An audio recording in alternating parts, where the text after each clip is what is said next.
Assalamualaikum warahmatullahi wabarakatuh. Selamat sore Pak Andrian dan selamat sore teman-teman. Izinkan saya, Dia Yulansari, NIM 711417037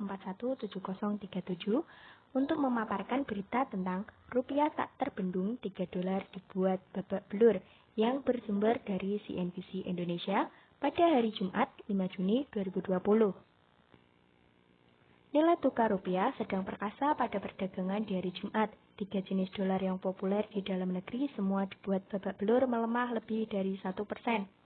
Aliran modal asing yang deras masuk ke Indonesia sejak awal pekan membuat rupiah perkasa. Pada pukul 11.13, rupiah melesat 1,60% melawan dolar Amerika Serikat ke Rp13.835.000 per dolar Amerika Serikatnya. Level tersebut merupakan yang terkuat sejak 25 Februari. Di saat yang sama, dolar Singapura dan dolar Australia dibuat melemah masing-masing 1,35% ke Rp9.917,56 per dolar Singapuranya dan 1,47% ke Rp9.616,71 per dolar Australianya. Pada grafik yang berwarna biru, merupakan pergerakan rupiah melawan dolar Amerika Serikat yang terlihat pada tanggal 29 Mei 2020 sampai 5 Juni 2020 nilai tukar rupiah cenderung terapresiasi. Yang mulanya nilai tukar rupiah berada pada posisi Rp14.575.000 per dolar Amerika Serikatnya menjadi Rp13.850.000 per dolar Amerika Serikatnya. Kemudian, pada tabel yang berwarna putih, merupakan pergerakan rupiah melawan dolar Australia yang mengalami perubahan sebesar minus 0,52% dengan kurs terakhir Rp9.708,20 per dolar Australianya dan rupiah melawan dolar Singapura dengan perubahan minus 0,93% dengan kurs terakhir Rp9.960,47 per dolar Singapuranya. Mood pelaku pasar global sedang bagus akibat new normal atau menjalankan kehidupan dengan protokol kesehatan yang ketat di tengah pandemi penyakit virus corona yang mulai diberlakukan di seluruh belahan bumi ini. Dengan demikian, roda bisnis perlahan kembali berputar sehingga berpeluang terlepas dari ancaman resesi global.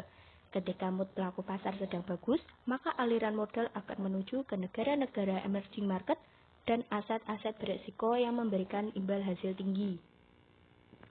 Amerika Serikat mulai melonggarkan kebijakan karantina wilayah beberapa pekan lalu. CNBC Internasional mengumpulkan 5 data yang mengindikasikan perekonomian Amerika Serikat kembali berputar.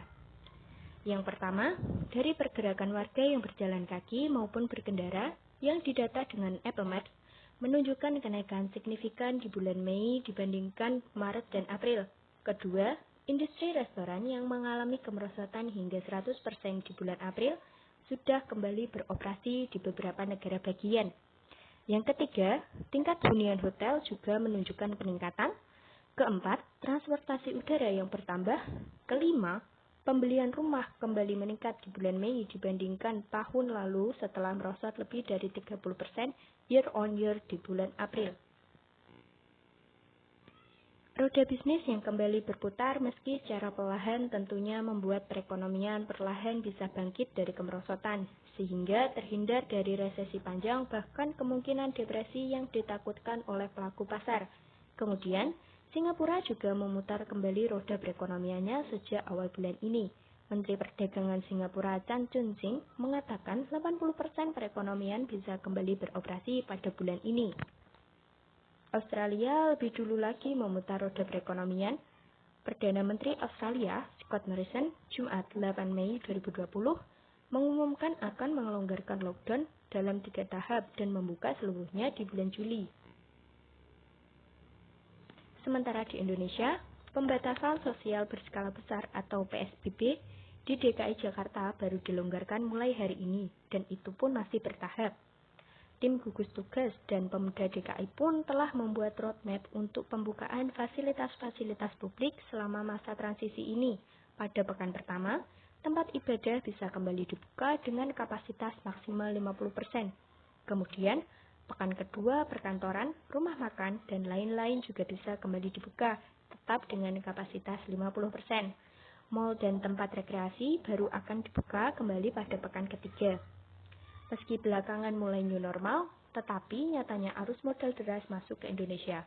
Derasnya aliran modal ke dalam negeri terlihat dari lelang obligasi atau surat berharga negara Selasa lalu yang penawarannya mencapai 105,27 triliun. Ada 7 seri SBN yang dilelang kemarin dengan target indikatif pemerintah sebesar 20 triliun US dollar, artinya terjadi oversubscribe 5,2 kali. Tingginya minat investor terhadap SBN juga terlihat di pasar sekunder. Yield SBN tenor 10 tahun pada hari Rabu turun 22,1 basis poin menjadi 7,005%, yang menjadi level terendah sejak 12 Maret. Sementara kemarin mengalami koreksi tipis, yield naik tipis 2,3 basis poin ke 7,028%. Sebagai informasi, pergerakan yield obligasi berbanding terbalik dengan harganya. Ketika yield turun, berarti harga sedang naik. Sebaliknya, ketika yield naik, berarti harga sedang turun. Di pasar saham juga terjadi inflow yang cukup besar dalam 3 hari terakhir. Berdasarkan data RTI, pada hari Selasa, investor asing melakukan aksi beli bersih sebesar 872,30 miliar di all market.